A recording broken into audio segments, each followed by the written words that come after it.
Everything that they talk about is about money, money, money, money, money, money, but they release no resources into the communities. We can't breathe when we have poor people who are put outside of their homes, who don't have resources, who don't have access to health care or anything like that. I can't breathe because of that. I can't breathe when they're using my taxpaying dollars to fund the war that I don't agree with. We got the Miss Jill Stein here that's got a policy, that's got a program, that's got actual things that she's going to be able to implement as president. My name is Jill Stein. I am the Green Party candidate for president, and I'm here to lift up the voices of the people. This is the real convention. It's not just Donald Trump, who is a threat to our democracy, who is a fascist threat. It is the Democratic Party as well. Trump interferes typically after the election, and Democrats typically interfere in advance of the election. Some people say that, oh, but the Democrats are the solution to fascism. They're actually not.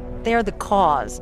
You had Bill Clinton implementing NAFTA, which sent lots of jobs overseas. You had Barack Obama, who was passing the Wall Street bailouts, which bailed out Wall Street to the tune of trillions of dollars, while ordinary homeowners got thrown out of their homes.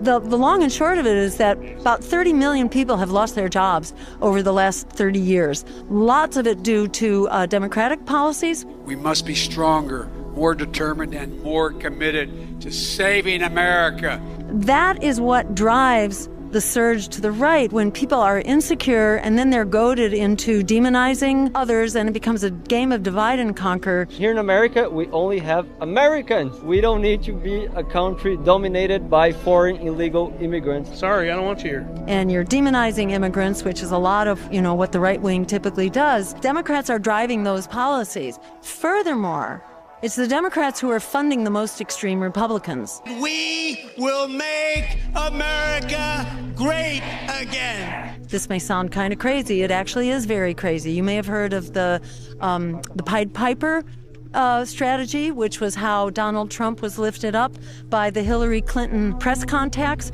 who lifted up Trump thinking that he would be the easiest Republican to beat. But actually he wasn't.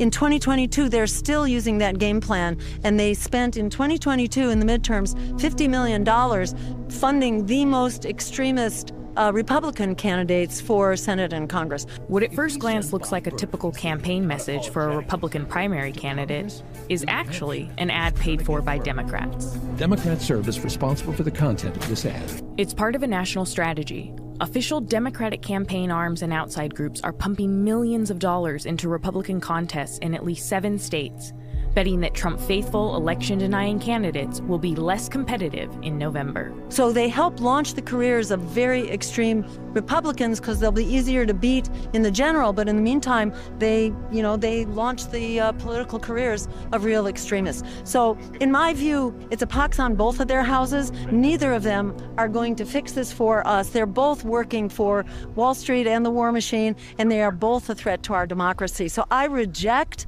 the notion of lesser evilism. And besides, how could you say that the Democrats are the lesser evil when they are conducting the genocide right now? They are slaughtering 200,000 women and children in particular, and elders in Gaza right now.